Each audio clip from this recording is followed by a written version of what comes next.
నమస్తే welcome to వలయం TV.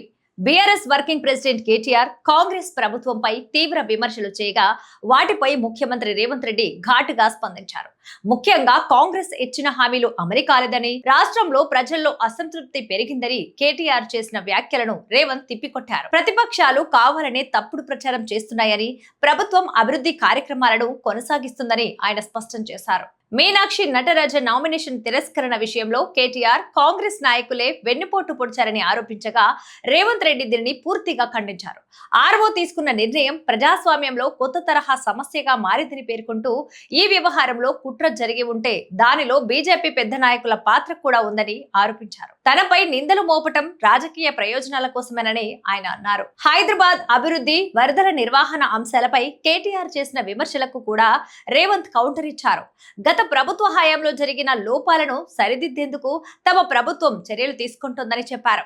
నగర మౌలిక వసతుల అభివృద్ధి, డ్రైనేజీ వ్యవస్థ బలోపేతం, ట్రాఫిక్ సమస్యల పరిష్కారానికి అనేక ప్రాజెక్టులు అమలు చేస్తున్నామని వివరించారు. భవిష్యత్తు అవసరాలను దృష్టిలో పెట్టుకుని ఫ్యూచర్ సిటీ వంటి ప్రణాళికలను ముందుకు తీసుకెళ్తున్నామని తెలిపారు. ఇక కేంద్ర మంత్రి కిషన్ రెడ్డిపై రేవంత్ రెడ్డి మరింత తీవ్ర ఆరోపణలు చేశారు. తెలంగాణకు రావాల్సిన పలు కీలక ప్రాజెక్టులను ఆయనే అడ్డుకుంటున్నారని పేర్కొన్నారు. కేంద్ర మంత్రులతో సమావేశమైన ప్రతిసారి రాష్ట్రానికి ప్రయోజనం చేకూర్చే నిర్ణయాలను ఆలస్యం చేయాలని కోరుతున్నారని తనకు సమాచారం వచ్చిందని అన్నారు. మెట్రో రైలు విస్తరణ, రీజనల్ రింగ్ రోడ్, ఉత్తర రింగ్ రోడ్, గోదావరి జలాల వంటి అంశాల్లో కేంద్ర సహకారం ఆశించిన స్థాయిలో లేదని విమర్శించారు. తుమ్మిడిహెట్టి ప్రాజెక్టు విషయంలో కూడా రేవంత్ రెడ్డి స్పందించారు. మహారాష్ట్ర నుంచి అవసరమైన భూమి ఇప్పించడంలో బీజేపీ నేతలు చొరవ చూపటం లేదని అన్నారు. కేంద్రంలో మహారాష్ట్రలో భాజపా ప్రభుత్వాలే ఉన్నప్పటికీ తెలంగాణ ప్రయోజనాల కోసం వారు ఒత్తిడి తేవటం లేదని విమర్శించారు. రాష్ట్రానికి అవసరమైన నీటి ప్రాజెక్టుల విషయంలో రాజకీయాలకు అతీతంగా సహకరించాలని ఆయన సూచించారు.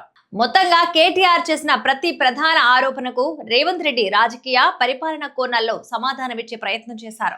బీజేపీ, బీఆర్ఎస్ కలిసి కాంగ్రెస్ ప్రభుత్వాన్ని లక్ష్యంగా చేసుకుంటున్నాయని ఆరోపించిన ఆయన రాష్ట్రానికి నిధులు, ప్రాజెక్టులు రావటంలో కేంద్ర వైఖరి అడ్డంకిగా మారుతుందన్నారు.